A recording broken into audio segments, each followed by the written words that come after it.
তো বন্ধুরা, এখন আমি দাঁড়িয়ে রয়েছি পুরো একদম শ্যামপুর 3 মাথার মোড়। আর আপনারা কিন্তু এক ব্যক্তিকে কদিন ধরেই সোশ্যাল মিডিয়াতে দেখতে পাচ্ছ, করে একটা অনশন করছে, মানে একজন করছে, কদিন ধরেই দেখতে পাচ্ছ।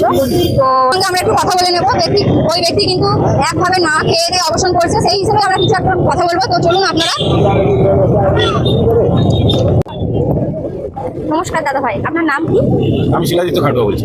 আচ্ছা বলছি, আপনি যে এই যে অনশন করছেন, আমরাও চাইছি আপনি যেটা করছেন আমরাও আপনার পাশে আছি, কিন্তু আপনার যে শরীরটা অসুস্থ হয়ে গেছে, কিন্তু আপনি কি এই শরীর অসুস্থ নিয়ে এরকম ভাবে করতে পারছেন? এটা আপনার তো শরীরটা আগে, আমরা চাইছি আমরা চাইছি যে আপনি অসুস্থ না হয়ে এই জিনিসটা হলো ঠিক আছে।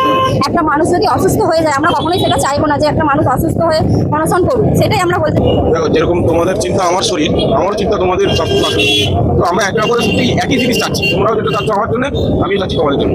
তো যেহেতু আমি বসেছি এবং প্রশাসনকে আমি একটা চিঠি করেছি এবং ওদেরকে জানিয়েছি, ওদের কাছ থেকে রিপ্লাই আসার ওইটাতেই আমি বসে আছি।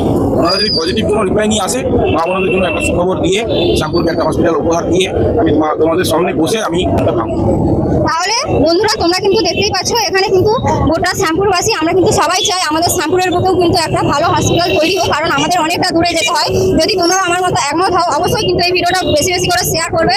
তো সবাই সুস্থ থেকো, ভালো থেকো। আর এই দাদাভাই কিন্তু অনেক করেই বলছি যে এইটা তুলে নেওয়ার জন্য। দাদাভাইয়ের শরীর কিন্তু অনেক অসুস্থতার মধ্যে, কারণ তোমরা দেখতেই পাচ্ছ এখানে অনেকেই দেখতে এসেছে দাদাভাইকে।